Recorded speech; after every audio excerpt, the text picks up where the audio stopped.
Kaixo teleikusleak, Espainiako demokraziaren azterketa bat egiten ari gara. Metodo zientifikoa erabiliz, Espainiaren kalitate demokratikoa neurtzen dugu. Evidentzia guztien arabera, Espainiako demokraziaren oinarriak frankismoan daude. Ikusi ondorengo adibidea. Ikusi ondorengo adibidea.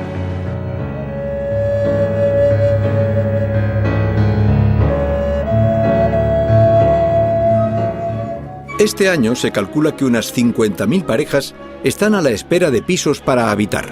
El gobierno continúa su política de creación de viviendas y los noticieros oficiales dan publicidad a los logros del Instituto Nacional de la Vivienda con la inauguración de colonias de casas baratas o las llamadas casas de corte jornalero. Franco inicia la reconstrucción y mejora de las infraestructuras del país. Dos ejemplos son los puentes y los ferrocarriles. En el tren especial formado en la nueva línea Zamora-La Coruña, el caudillo marcha con su esposa y su séquito al viaducto del Esla y recibe el fervoroso homenaje de la población zamorana. El viaducto es una obra maestra, asombro de propios y extraños, que con técnica, resolución y audacia ha resuelto el problema de cruzar el embalse del Esla, que almacena 1.200 millones de litros de agua aprovechados para energía por los saltos del Duero. El caudillo, a bordo de una gasolinera, ha visto el puente desde el mismo río, admirando el arco de luz, que con sus 200 metros es el mayor del mundo.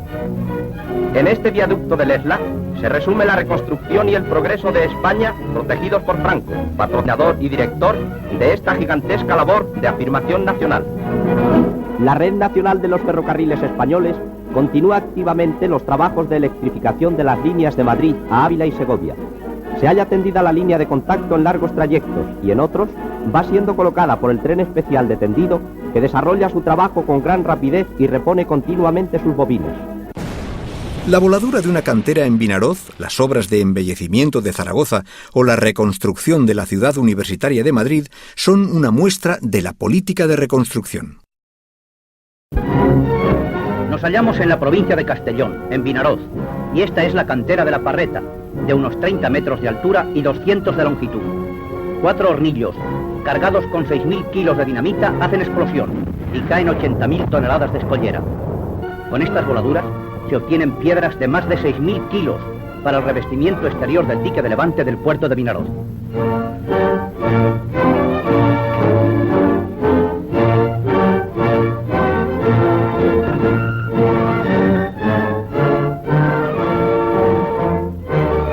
En Zaragoza se ha conseguido llevar a término el proyecto de hermosear los alrededores del Templo del Pilar y del Aseo.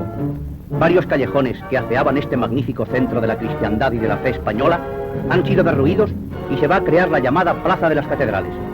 Ahora se terminan las obras de reparación y consolidación en el torreón de purísimo estilo mudéjar.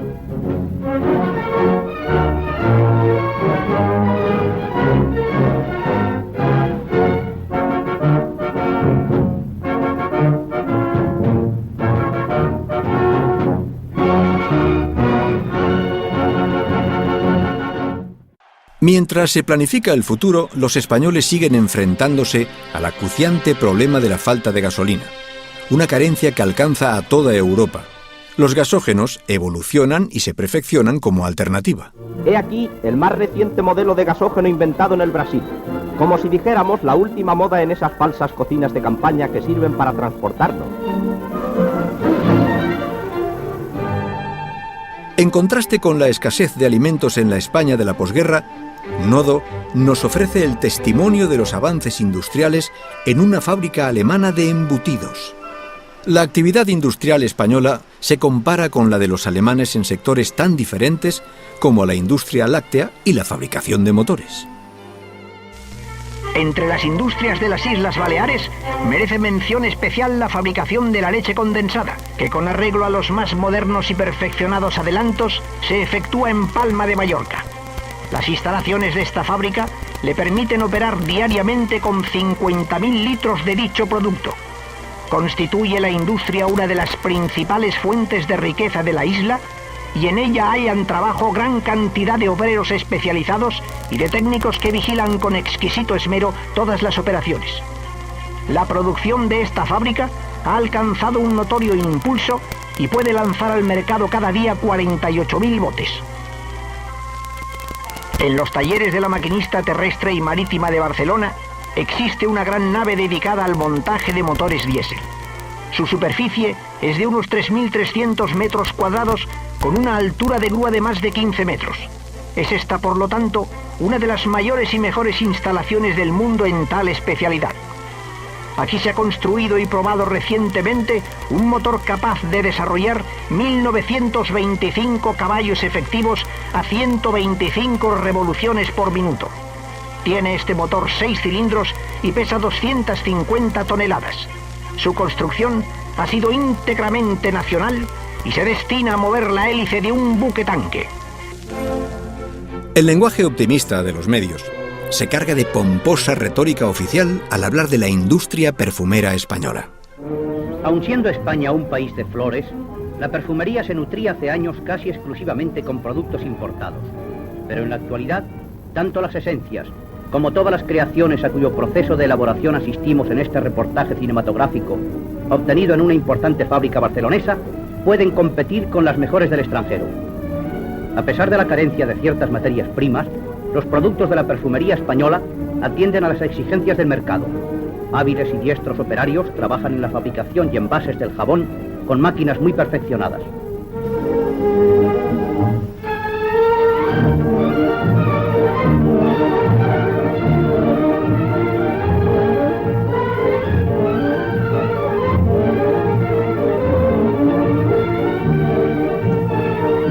He aquí cómo se obtienen los lápices para los labios, la barrita que no falta en el bolsillo de la mujer.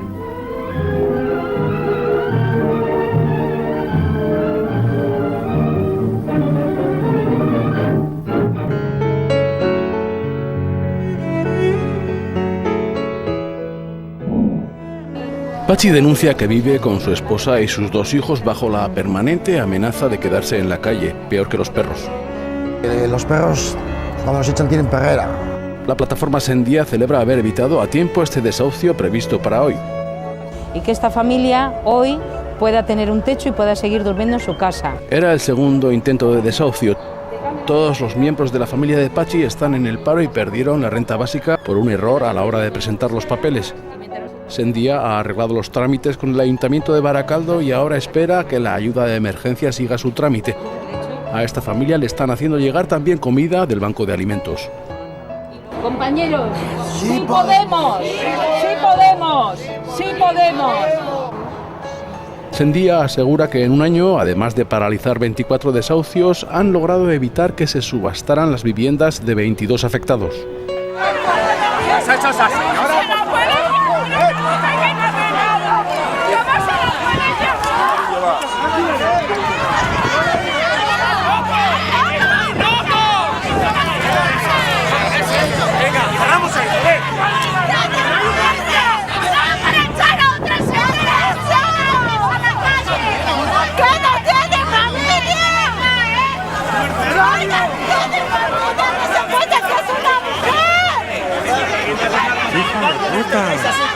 A ver cuándo me queréis a los políticos de esta manera.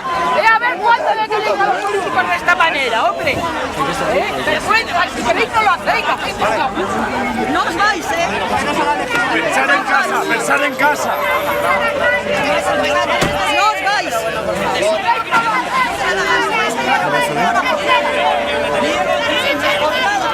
Tranquilícese, señora, y no se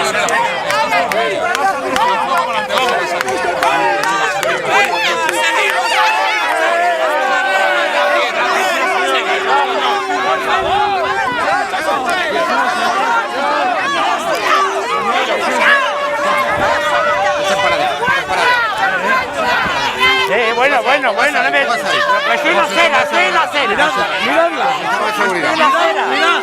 Mirad a la víctima. Pero bueno. Mirad a la víctima. ¡Ah! Pero mira lo que me ha hecho la mano.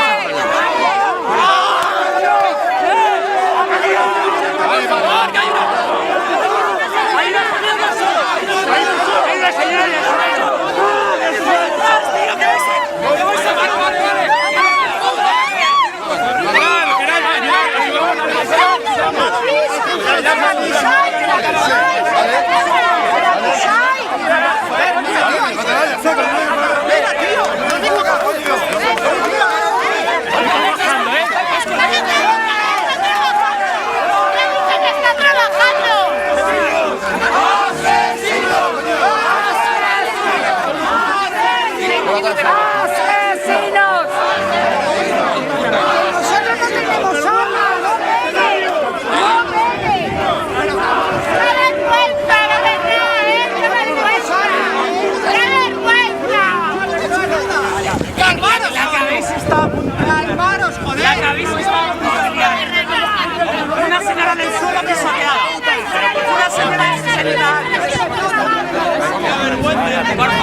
a cargar ahí, coño? Hoy se cumplen 20 años de la entrada en servicio de la primera línea AVE de España, la que une Madrid con Sevilla. Aquel primer AVE fue inaugurado oficialmente el 14 de abril de 1992, coincidiendo con la Exposición Universal de Sevilla. Alcanzó una velocidad de 300 km/h y tardó en recorrer los 470 kilómetros que separan las dos capitales 2 horas y 55 minutos. Solo hizo 3 paradas, en Ciudad Real, Puerto Llano y en Córdoba. AVE o Alta Velocidad Española es la marca comercial utilizada por la compañía ferroviaria Renfe para sus trenes de alta velocidad de mayor gama. Son trenes que circulan a una velocidad máxima de 310 km/h en líneas de ancho internacional. Desde 2010 España cuenta con la mayor red de alta velocidad de Europa y la segunda del mundo, con una extensión de casi 2.900 kilómetros, solo superada por China. 20 años después de aquel histórico viaje, la línea Madrid-Sevilla ha sumado 55 millones de viajeros, mientras que en toda España funcionan ya 9 líneas AVE, que unen 27 ciudades y por las que viajan casi 23 millones de personas al año. Y a pesar de la crisis económica que vive España, cuentan con la línea más amplia de trenes de alta velocidad, un modelo que podría funcionar aquí en nuestro país. España es, después de China, el país del mundo con más y mejor red ferroviaria de alta velocidad. Un sistema de trenes rápido, moderno y muy eficaz que mueve a casi 6 millones de pasajeros cada año. Pero la alta velocidad española es un controvertido símbolo del desarrollo. Significa que somos un país moderno, significa que nos hemos subido al tren de la alta velocidad, de las infraestructuras. La alta velocidad ferroviaria en España es como las pirámides, es como una pirámide, no sirve para nada, pero es muy costosa, ¿no? Pero es un símbolo de grandeza. Y a este símbolo, y con destino a Francia, nos subimos. Es uno de los nuevos trenes que recorren los 1000 kilómetros que separan Barcelona de París en poco más de 6 horas. A pesar de la crisis y los graves problemas económicos, España sigue inaugurando líneas de tren de alta velocidad, un transporte de gran nivel, pero que no está exento de la polémica. Ha habido un esfuerzo muy importante de inversión y de voluntad a nivel país, a nivel gobierno, para que existiera una nueva modernización del sistema ferroviario. La modernización es evidente cuando se viaja en uno de estos trenes que para los críticos del AVE no resisten un análisis económico serio. Hoy en día todas estas líneas de alta velocidad no soportan ningún análisis coste-beneficio. Alta velocidad deficitaria, pero necesaria, según los defensores del AVE español. En el sector de la carretera seguramente lo encontramos mucho más normal que se cambien las pequeñas carreteras nacionales y comarcales por modernas autopistas y autovías que nos permiten ir a mejor velocidad, con mayor seguridad, con mayor capacidad. Bien, eso es lo que significa una línea de alta velocidad. Y parece que estos trenes españoles podrían ser un ejemplo para la posible recuperación del transporte ferroviario de pasajeros en México. Los países a nivel Europa y a nivel mundial que están asumiendo este tipo de infraestructuras están apostando por la modernidad y por el futuro. Y si finalmente México opta por construir trenes de alta velocidad, tendrá que aprender de los errores cometidos en España. Como es enormemente costoso, necesitas realmente que la alta velocidad haga algo nuevo. Sobre todo cuando la economía no va bien, como ahora sucede en España. Ahora mismo 12 de los 17 tramos del tren de alta velocidad en Guipúzcoa están en obras y 2 ya terminados, el Beasain Este y el Ordizia-Itsasondo. El trazado continúa precisamente por algunos de los tramos que estarán acabados antes de Semana Santa, el de Legorreta y el de Tolosa, visitados hoy por el director de infraestructuras del Gobierno vasco. Entre finales de este año y principios del año que viene estarán acabados. En el tramo guipuzcoano las obras del tren de alta velocidad discurren en su mayoría 2/3 bajo tierra, luego hay un 24% que lo hace al aire libre y finalmente un 10% del recorrido se realiza a través de viaductos elevados como estos. Este, sobre el río Zubiña, une 2 túneles, el que viene de Ordizia y Itsasondo y el que lleva a Legorreta. Un auténtico puente de hierro de 132 metros construido en taller y montado como un puzle a 20 metros de altura. Al otro lado del túnel, de casi 3 kilómetros, se espera otro viaducto, a 40 metros del suelo. Este de hormigón, sobre el río Lasarte, muy cerca de Legorreta. Estará terminado para comienzos de año. En muchos de los tramos se están ejecutando las obras por delante del calendario previsto. Precisamente por eso al gobierno vasco le preocupa que el gobierno central no haga lo mismo con los tramos que le corresponden. El recorte presupuestario anunciado desde Madrid para las obras de la Y vasca del año que viene es un mal augurio y el Departamento de Transportes ha pedido a la ministra de Fomento una reunión para aclarar las cosas. En todo caso, de momento los plazos de fin de obra siguen siendo los que eran. En principio, el compromiso que tenemos del Ministerio en todo momento es que para el 2016 estarán finalizadas las obras de toda la Y vasca. Además de esta medida, que he solicitado en concreto al Ministerio, pues modificando nuestros límites de déficit y de endeudamiento, también he puesto de manifiesto la demanda de nuestra comunidad para activar la actividad económica de una infraestructura tan necesaria para nosotros como es el tren de alta velocidad, que estamos, como bien saben, pues negociando un nuevo convenio, una actualización del convenio con el Ministerio de Fomento, de forma que consigamos tener todo el trazado del tren en nuestra comunidad para conseguir, pues con ese tramo de tren de alta velocidad, con el tercer hilo en todo Navarra, cómo conseguir hacer estas obras. Hasta ahora el convenio que tenía firmado Navarra para un tramo solamente era Navarra adelantaba la financiación y a los 2 años, después de pagar nosotros los intereses correspondientes de estos 2 años, recibíamos la financiación por parte del Gobierno de España. Lo que le he solicitado al ministro es que esa financiación no la tenga que adelantar Navarra y que lo que hagamos sea, en el mismo año de ejecución de las obras, nos la descontemos de la aportación que hacemos al Estado. Consecuentemente, Navarra podrá incrementar el ritmo de estas obras y no tendremos que pagar esos intereses durante los 2 años de esa financiación que era necesario para esta infraestructura que le corresponde al Gobierno de España. Como ven, son pues 2 medidas claras para la activación económica. Y también le he planteado otro aspecto más, hemos debatido varios temas, como pueden comprobar en este tiempo, como puede ser que se tenga en cuenta que en nuestra comunidad en este trimestre pues hemos tenido más lluvias de las habituales, nieves, corrimientos de terrenos. Bueno, pues ha habido un deterioro de nuestras carreteras muy superior al de años anteriores, porque solo la pluviometría ha sido 3 veces superior a la de otros ejercicios anteriores. El deterioro que hemos tenido, en algunos casos pues muy grave, deslizamiento de taludes, han podido ver las catástrofes que hemos tenido en Navarra. Las reparaciones ascienden a 18 millones de euros.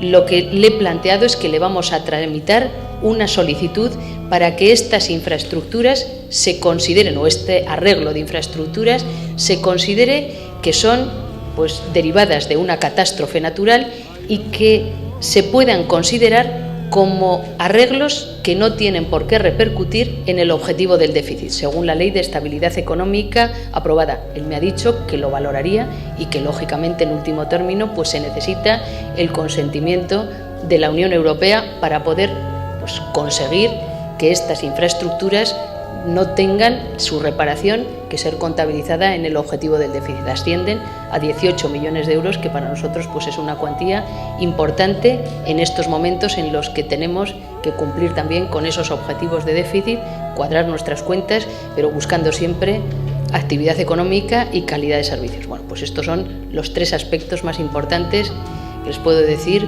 hemos abordado en la rueda de prensa y el ministro ha quedado, lógicamente, en estudiarlos y en darnos la respuesta lo antes posible.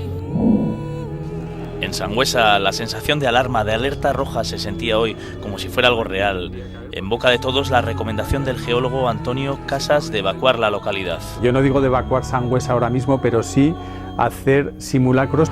Y aunque no hayan sonado las sirenas, el miedo y la preocupación se extienden. Si es cierto todo esto que dicen, no estamos nada seguros aquí. Que inquietud, alarma, miedo y pánico, yo creo que entre todos. Calmar, como se calmaría esto, es por lo menos parar ya el recrecimiento. El ayuntamiento ya se pronunció públicamente contra el recrecimiento. El alcalde Ángel Mari era hoy blanco de todas las dudas. Le paraban los vecinos, le llamaban por teléfono. Quieren saber si es cierto que Yesa se mueve, se desliza y que de abrirse una fisura en la pared de la presa arrastraría Sangüesa. Palabra que asusta y que da mucho miedo. Y bueno, desde luego la población está asustada. Cada 15 días la Confederación Hidrográfica del Ebro reenvía un informe al consistorio, pero... Lo que no quiero es que nos engañe. Los últimos informes han obviado que en poco más de 100 días la Tierra se ha movido 18 centímetros y hablamos de laderas con toneladas de peso y la presión de 500 hectolitros de agua. Da que pensar, más si con anteriores corrimientos se han creado capas más blandas debajo. Con esta historia de querer recrecer el embalse, al final han puesto en peligro la presa actual. La Che lo niega, asegura que aunque el monte se mueve, todo está bajo control. Hay garantía total y absoluta de la seguridad de la localidad de Sangüesa. Y entre dos aguas, entre técnicos y administradores de aguas, los vecinos de Sangüesa no saben qué pensar y por si acaso piden saber cómo actuar, qué hacer si un día suenan de verdad las alarmas.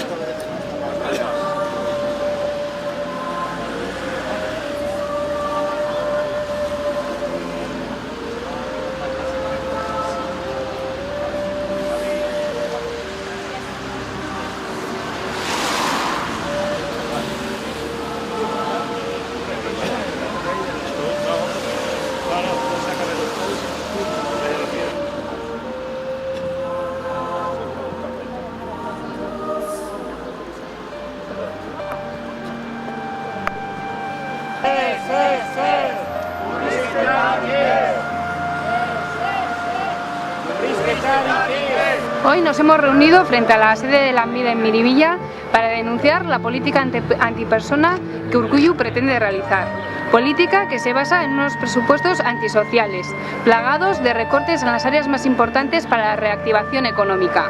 Vivimos en una situación grave y de emergencia social. Los datos son críticos y alarmantes. Hay más de 142.400 personas en paro en la comunidad autónoma vasca. 46.400 hogares tienen a todos sus miembros en situación de desempleo. La tasa de desempleo juvenil ronda ya el 42% de la juventud. Y en este contexto, el gobierno de Urkullu decide recortar un 26% en el gasto de políticas sociales y de empleo. Urkullu nos condena a más recesión, más paro, más juventud sin futuro ni alternativa, con ese 26% de recorte en gasto social y empleo. Su única alternativa es un plan de reactivación de empleo, una alternativa de puro maquillaje que utiliza para ocultar la realidad de unos presupuestos antisociales que carecen de estímulos para la economía. EH Bildu tiene claro que el mejor plan de empleo es el que mantiene en sus puestos de trabajo a los trabajadores y trabajadoras vascas, aquel que se centra en no destruir empleo como primer paso, convertir el empleo existente en empleo de calidad, que no retroceda en los derechos que hemos ido adquiriendo la clase trabajadora durante años. Junto a ello se debe repartir el trabajo, justo lo contrario que hace Urkullu ampliando la jornada laboral de los funcionarios. Pero Urkullu prefiere seguir subvencionando la precariedad, presentando un plan que no cuenta con el aval de los agentes laborales ni sociales, un plan unilateral. Las políticas de empleo del gobierno vasco también se resignan a repartir la miseria. Lanbide padece un recorte del 25% en su presupuesto y Lanbide es la institución encargada de diseñar y desarrollar las políticas activas de empleo, así como de gestionar la renta de garantía de ingresos y prestación complementaria de vivienda. En esa cobertura social se recortan 100 millones de euros.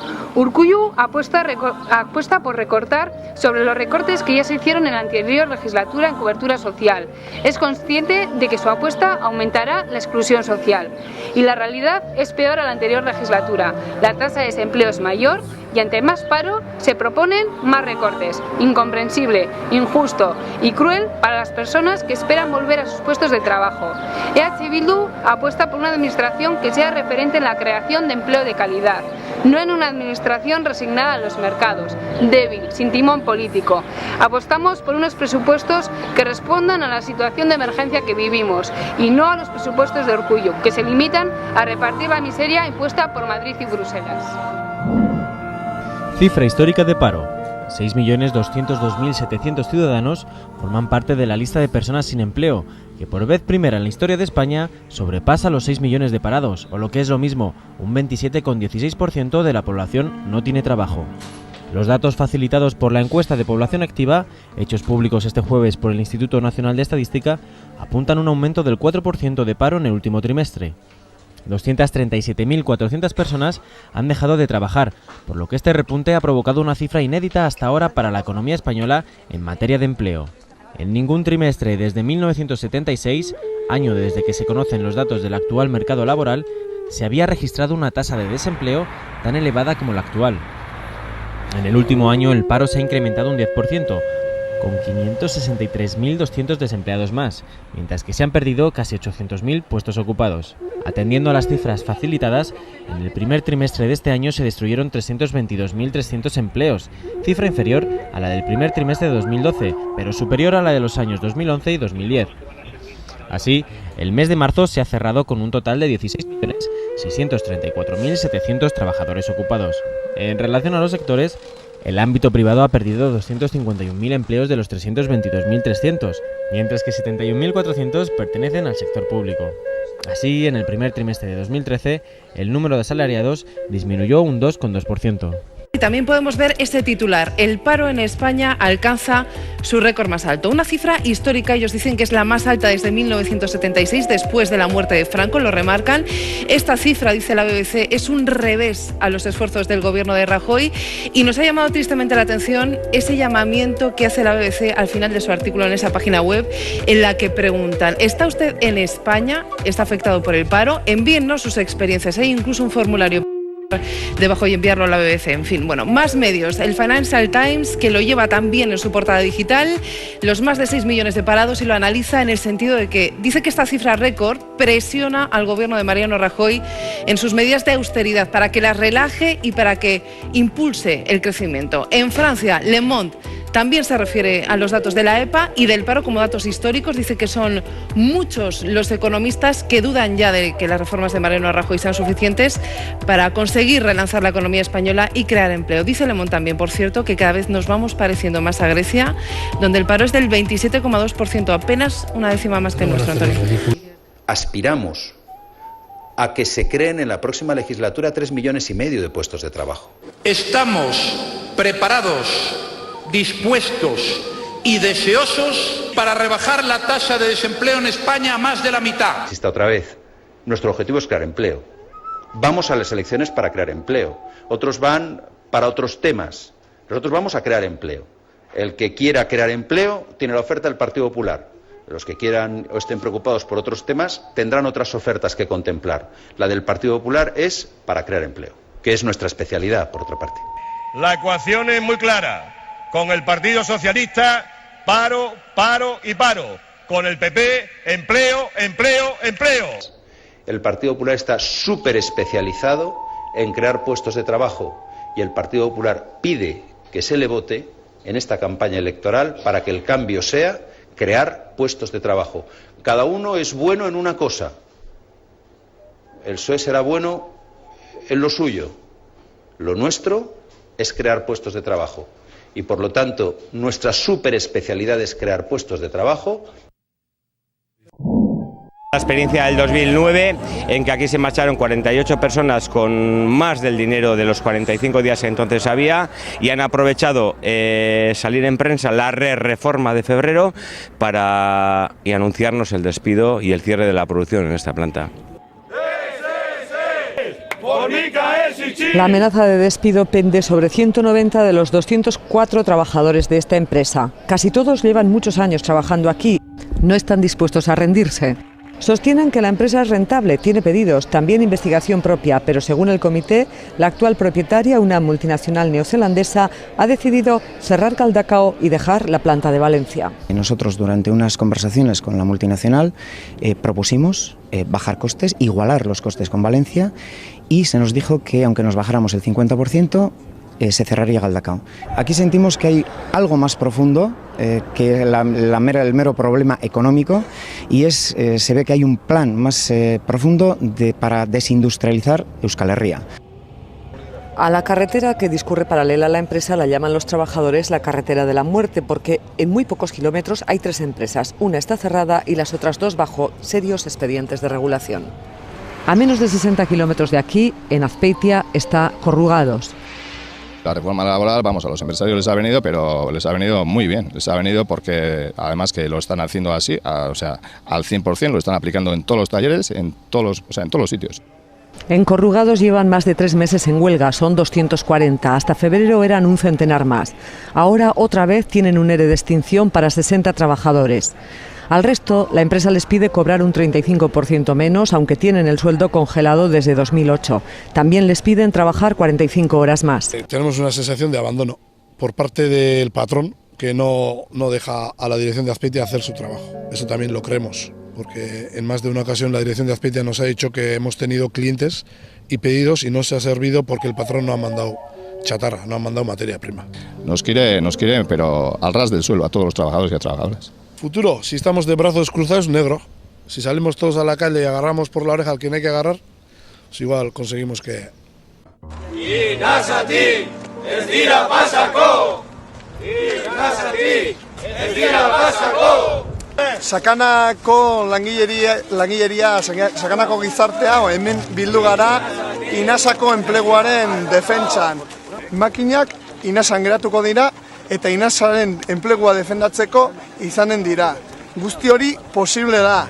Hor jarraitzen dituzte aukera juridikoak ere bai. Azken finean, konkursoaren momentu honetan posible dira ofertak aurkeztea, gainera bideak ireki dira horretarako, eta esan dezakegu benetan oferta eta inbertsore baten apustu serioa baldin badago, Inasan aukerak daudela, baita legalak ere. La gente que ha venido a mirar la maquinaria parece ser que no va a sacar nada, por lo tanto pues se dejará salir con normalidad y ya está.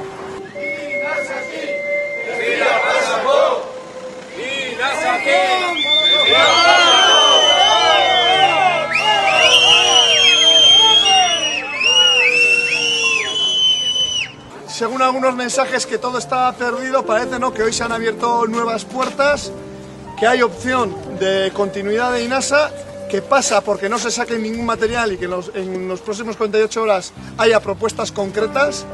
En este caso se va a quedar gente durmiendo en el chavisque y va a haber una guardia continua en Inasa. Lo que pasa es que la gente esté atenta al teléfono, al WhatsApp, al Facebook, a todo, para que en el momento que realmente haga falta articular un muro popular, pues venga gente y se plante aquí.